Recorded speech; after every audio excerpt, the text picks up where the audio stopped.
Hey everyone, happy Thursday. Welcome to Advisory. I hope you guys are all doing well. I want to talk today about stress. I know we've talked about it a little bit in the fall and a little bit last year if you were here, but it's always good to revisit how we think of stress. And it's always a good reminder around this time because things get stressful. Tests and grades and all this stuff that happens in the spring. If you're about to graduate, there's all sorts of stresses that come along with that. Next week starts the season of STAR testing. And so if you have a STAR test coming up, I'm sure that might be a little stressful. So today I wanted to go over how to deal with that stress, and I'm going to have a little bit of help. I found a couple of very good videos about stress and relaxation skills and mindfulness specific to the experiences of high school students. It's hosted by this guy and includes interviews from a few high school students who are dealing with similar things that you were probably dealing with. After the video, you're going to circle up and have a discussion, and so I just want to prepare you so you can be thinking of your answers to these questions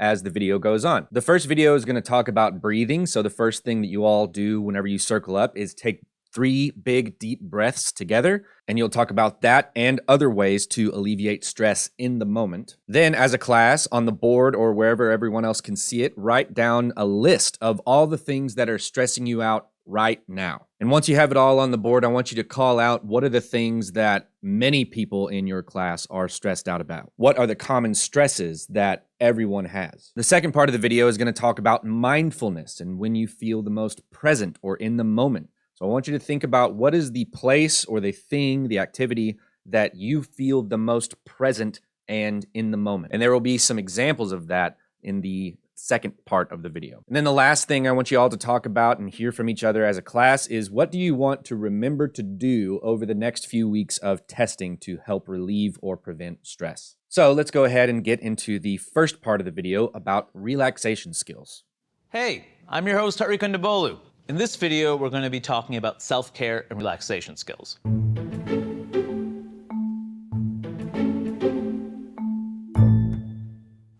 Listen, sometimes anxiety can sneak up in really intense ways, like when you're presenting in front of class or when you're waiting for a person you like to text you back.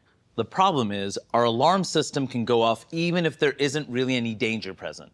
I noticed that many things set me off, like the temperature might be too hot. Don't touch my food.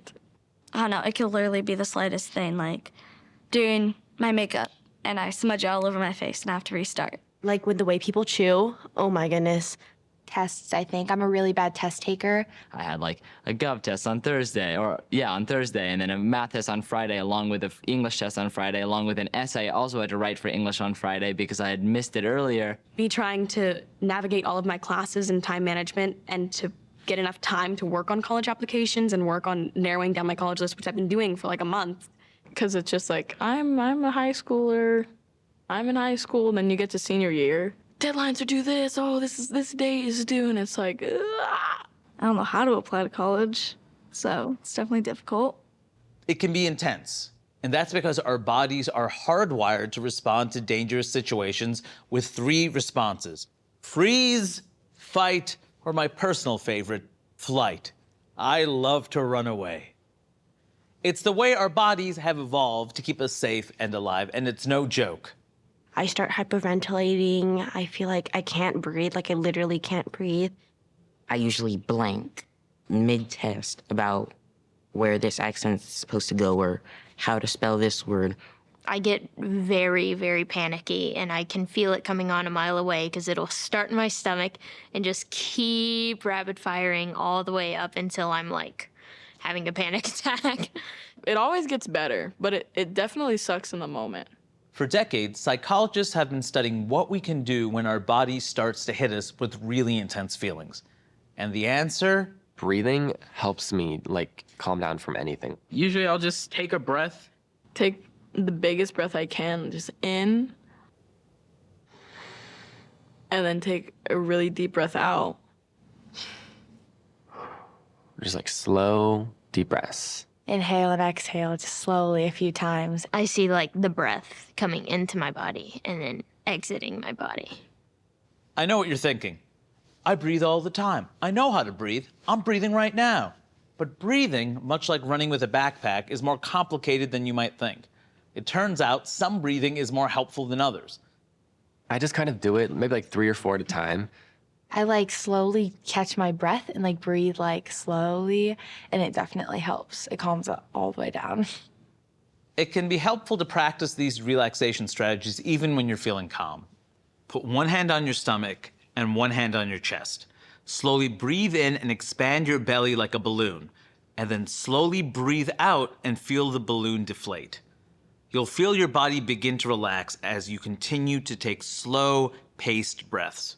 Make sure to breathe into your belly, not your chest, and go slow. Try to breathe in your nose for 4 seconds and out your mouth for 6. And that's it. So if you're ever feeling completely overwhelmed by your anxiety or any strong emotion, just breathe. All right, so it can be as simple as breathing. Taking a moment to relax can be as simple as taking a big, deep breath. And he talked about the big belly breath, and it might feel silly, but I do want you to do it. After the video, I want you guys to do that as a class and talk about how you feel afterwards. This next part is the same host and some of the same students, and they're going to talk about mindfulness and where they feel the most present or in the moment, and how that can help alleviate stress.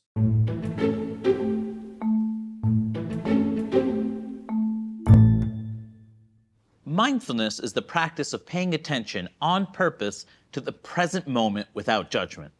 Right now, I am practicing by focusing all my attention on eating this orange, without rushing, and bringing my attention to every detail of the experience.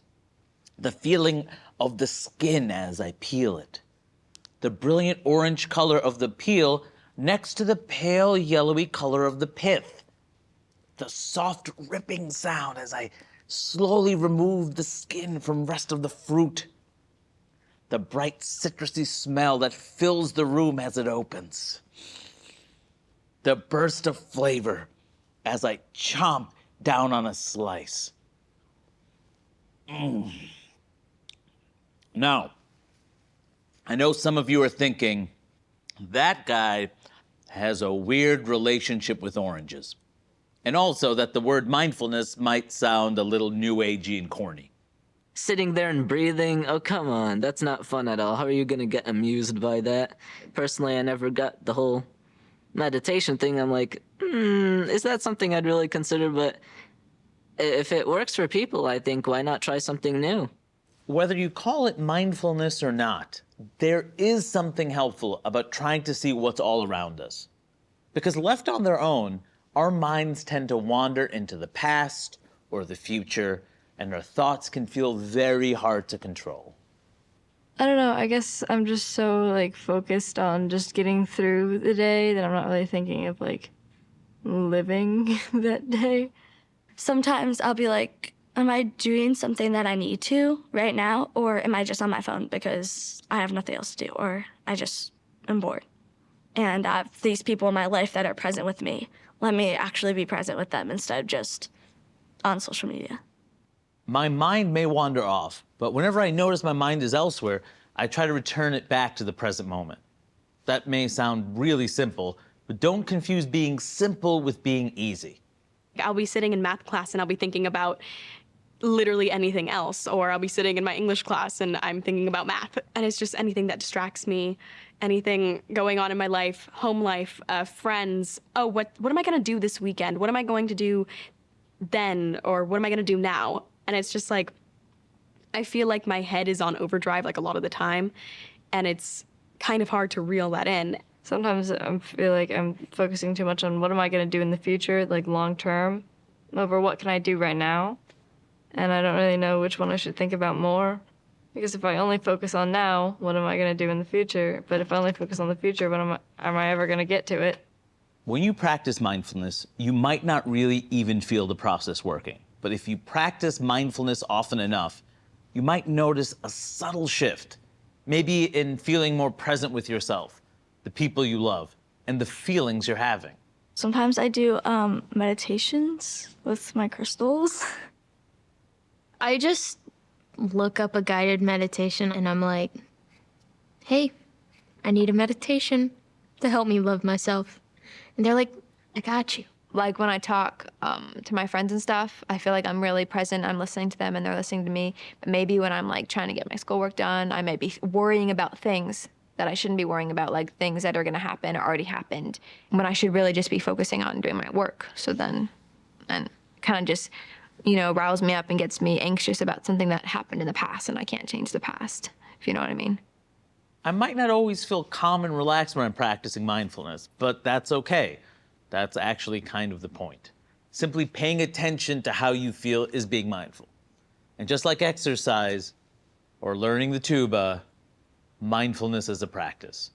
You can do it while eating, or at swim practice, or on the bus. It can also happen anytime you're doing something that fully keeps you engaged. Slacklining, first of all, please start slacklining. When you start, you just need to keep going and you need to keep yourself calm and you can't attack it. I think that was my form of meditation. Just being up in the air and be present in the moment as the wind's pushing you around. It just feels like zen. It feels so amazing.